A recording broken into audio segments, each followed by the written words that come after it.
захотелось рассмотреть такую сложную тему, как ничто философии и религии. В анализе небытия Иоганнес Вальденфельс указывает, когда мы видим, что ничего не видим, небытие становится двусмысленным. Поскольку там, где мы ничего не видим, мы тем не менее видим нечто, что можно выразить. Опыт небытия – это либо опыт нигилистического небытия, либо опыт абсолютного сокрытия, абсолютной скрытности. Существенным для опыта небытия является то, что мы абсолютно не способны решить, является ли оно тем или иным. Поэтому двусмысленность не поддается человеческим манипуляциям, ускользает от человеческих манипуляций.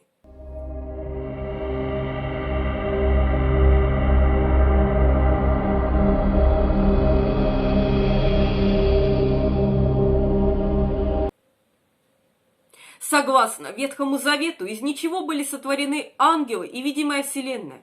В расширенном понимании под ничто иногда принимается первозданный хаос. Земля же была безвидна и пуста, и тьма над бездной, и Дух Божий носился над водою.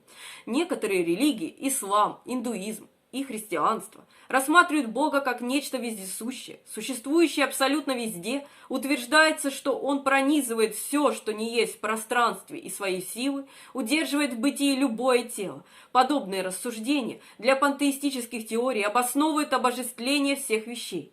Бог сотворил мир из абсолютного ничего. При этом сам вопрос о существовании чего-либо вне Бога до сотворения мира в христианской традиции считается абсурдным, так как время до и пространство вне являются формами существования мира. Абсолютное ничто, логически рассуждая, не может быть пронизанным Богом, иначе оно перестанет быть ничем. Соответственно, божественное вездесущее на него не распространяется. В некоторых религиях, например, индуизме, непостижимое предвечное ничто связывается с абсолютом, существовавшим, когда не было ни существующего, ни несуществующего. Также ничто называют зеркалом абсолюта.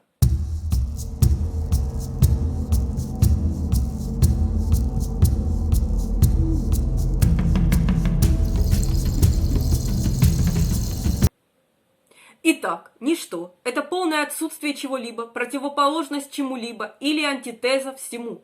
Можно также сказать, что ничто – это категория, фиксирующая отсутствие, небытие определенной сущности или отсутствие, отрицание бытия вообще. Концепция «ничто» является предметом философских дискуссий, по крайней мере, с V века до нашей эры. Греческие философы утверждали, что ничто не может существовать. Сторонники атомизма допускали ничто, но только в промежутках между атомами. Для них все пространство было заполнено атомами. Аристотель придерживался точки зрения, что существует материя и существует пространство, вместилище, в которое могут быть помещены материальные объекты. Это стало парадигмой для современных ученых-классиков, таких как Ньютон. Тем не менее, некоторые философы, такие как Декарт, продолжали выступать против существования пустого пространства вплоть до научного открытия физического вакуума. Экзистенциалисты, такие как Сартр и Хайдеггер, связывают ничто с сознанием. Некоторые авторы связывают концепцию ничто Хайдеггера с нирваной в восточных религиях. Современная наука не отождествляет вакуум с понятием ничто. Вакуум в квантовой теории поля заполнен виртуальными частицами. Квантовый вакуум часто рассматривается как современная версия теории эфира.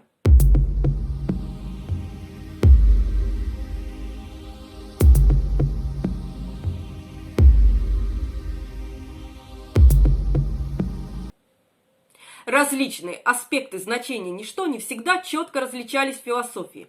Таким образом, вопрос о том, можно ли мыслить ничто или нет, и если да, то каким образом, рассматривался в истории философии самыми разными способами. Рассмотрение этого вопроса может происходить в различных философских дисциплинах. Ничто может рассматриваться как предмет метафизики и онтологии, например, у Платона или у Гегеля. Ничто также может быть описано философски как экзистенциальный опыт, например, у Мартина Хайдеггера или Жан-Поля Сартра. Или следы ничто могут быть проанализированы как лингвистические и логические явления, такие как отрицание или ложность становления. Иногда при этом отрицается само ничто.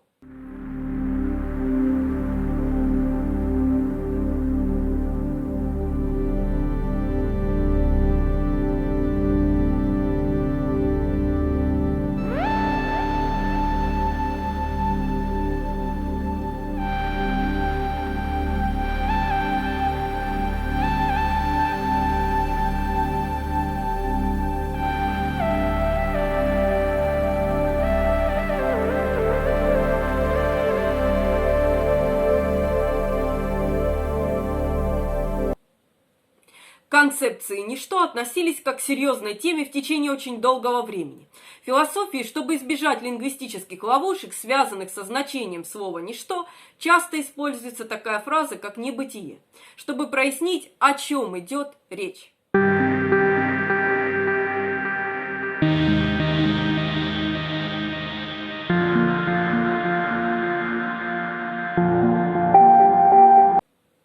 Как утверждал Парменид, нет, ты никогда насильно не заставишь несуществующее быть. Одним из первых западных философов, рассматривавших ничто как концепцию, был Парменид. Он утверждал, что ничто не может существовать, исходя из следующего рассуждения. Чтобы говорить о чем-то, нужно говорить о том, что существует. Если кто-то может говорить о чем-то в прошлом, то эта вещь все еще должна существовать в каком-то смысле, сейчас. И из этого он сделал вывод, что такой вещи, как перемены, не существует. Как следствие, не может быть таких вещей, как возникновение, прекращение, существование или небытие. Другие философы, например, Сократ и Платон, в значительной степени соглашались с рассуждениями Парменида. Пространство-время, концепция Альберта Эйнштейна побудила многих ученых, включая самого Эйнштейна, занять позицию, удивительно схожую с позицией Парменида. Был момент, когда Эйнштейн утешил вдову своего друга словами: «Теперь он покинул этот странный мир немного раньше меня. Это ничего не значит для тех из нас, кто верит в физику. Различие между прошлым, настоящим и будущим всего лишь упорно сохраняющийся иллюзия».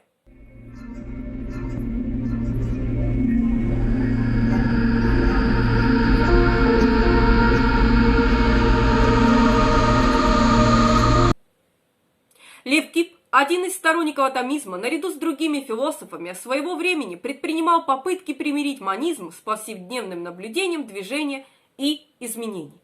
Он придерживался монизма, согласно которому не может быть движения без пустоты. Пустота – это противоположность бытия, это не бытие. С другой стороны, существует нечто, известное как абсолютная пустота. Пространство, заполненное материей, в пустоте не может быть движения, потому что она полностью заполнена. Невидимые маленькие атомы позволяют пустоте существовать между ними. В этом сценарии макроскопические объекты могут возникать, перемещаться в пространстве и переходить в небытие посредством сближения и разделения. Чтобы это произошло, должна существовать пустота, иначе придется принять застывший мир Парменида. Бертран Рассел указывает, что это не совсем опровергает аргументацию Парменида, но скорее игнорирует ее. Лев Кип был первым, кто сказал, что вещь пустота может быть реальной, не будучи телом. Таким образом, Лев Кип был первым, кто сказал, что ничто обладает реальностью.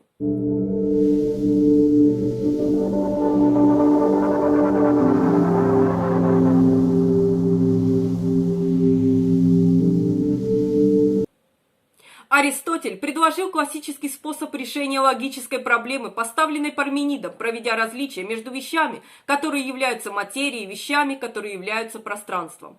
В этом сценарии пространство – это не ничто, а скорее вместилище, в которое могут быть помещены материальные объекты. Истинная пустота, как ничто, отличается от пространства и не рассматривается. Та характеристика пространства достигла своего апогея благодаря Исааку Ньютону, который утверждал о существовании абсолютного пространства. Рене Декарт, с другой стороны, вернулся к аргументации, подобной аргументации Парменида, отрицающей существование пространства. Для Декарта существовала материя и существовало расширение материи, не оставляющее места для существования ничто.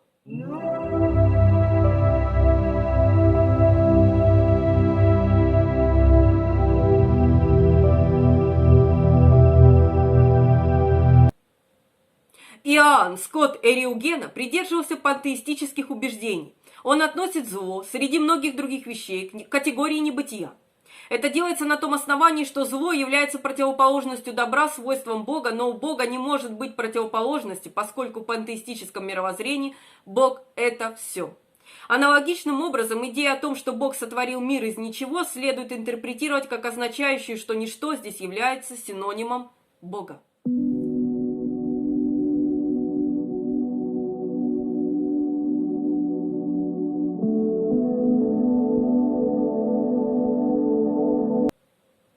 Георг Вильгельм Фридрих Гегель, философ, который вывел диалектический метод на новую ступень развития. Согласно Гегелю, диалектический метод состоит из 3 этапов. Сначала дается тезис, который может быть любым логическим утверждением.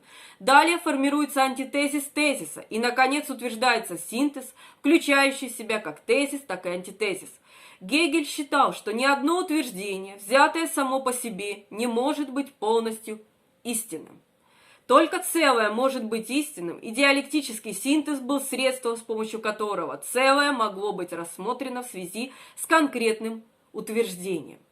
Истина состоит из целостного процесса. Выделение тезиса, антитезиса или синтеза в качестве самостоятельного утверждения приводит к тому, что оно в той или иной степени не соответствует действительности. Понятие «ничто» возникает у Гегеля в самом начале его логики. Гегель называет целое абсолютом, и его следует рассматривать как нечто духовное. Далее у Гегеля есть тезис, абсолют – это чистое бытие, антитезис, абсолют – это ничто, синтез, абсолют – становление.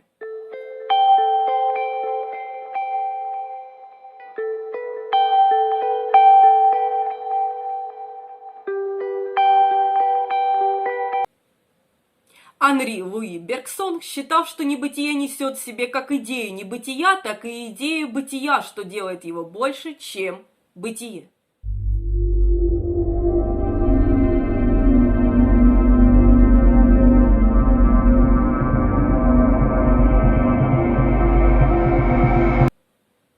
Нигилизм проявляется как высшая воля человека к нулю, который утверждает себя как уничтожение перед лицом изобилия и богатства вещей. Нигилизм существует только благодаря тому, что он показывает невозможность существования идеального мира. Для Ницше нигилизм – упадка и разрушение ценностей, который душит творческую энергию человечества, худший, самоубийственный, который позволяет человечеству увидеть темную сторону небытия. Это ничто, порожденное коллективным отчаянием, действует как эсхатологический вектор, сообщая вещам движение, которое приводит их к концу без желания стать.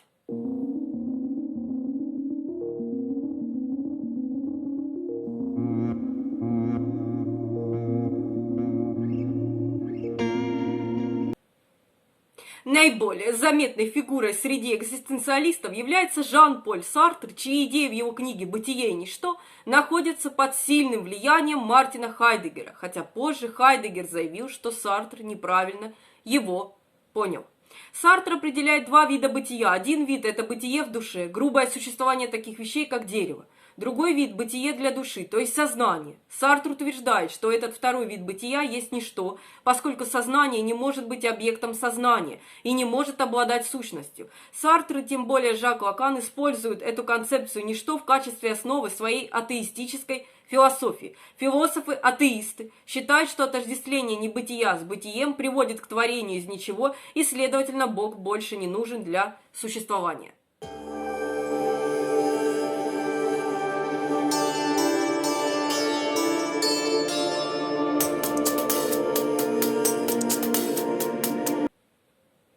Понимание ничто сильно различается в разных культурах, особенно в западной и восточной культурах и философских традициях. Например, шуньята, пустота, в отличие от небытия, считается состоянием ума в некоторых формах буддизма. Достижение ничто как состояние ума позволяет человеку полностью сосредоточиться на мысли или деятельности с таким уровнем интенсивности, которого он не смог бы достичь, если бы думал сознательно. В некоторых восточных философских учениях понятие «ничто» характеризуется состоянием бытия без эго, в котором человек полностью осознает свою малую роль в космосе. Киотская школа также использует концепцию небытия.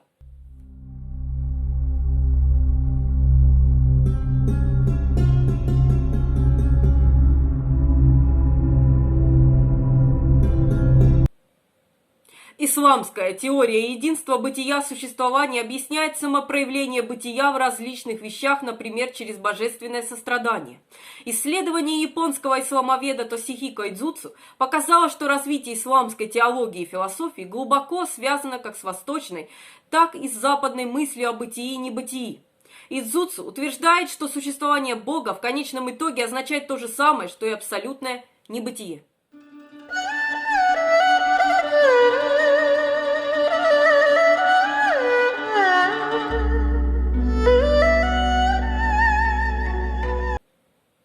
И Лао Цзи, и Чуан Ци понимали, что язык бессилен перед лицом предельного или конечного.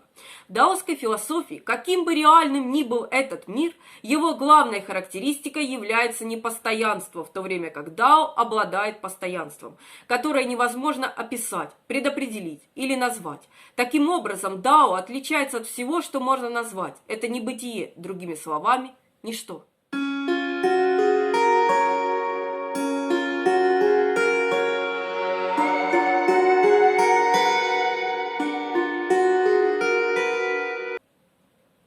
Будда учит, когда нет причины, нет и следствия результата, никакого уничтожения, разрушения. То, что существовало в прошлом, но исчезло, больше не существует. Или то, что существовало в прошлом, но было уничтожено, уже исчезло. Не возникающее и несуществующее не присутствует здесь и сейчас. А не есть Б, а Б не есть А. Не существует ни в прошлом, ни в будущем, ни в настоящем то, что не может существовать.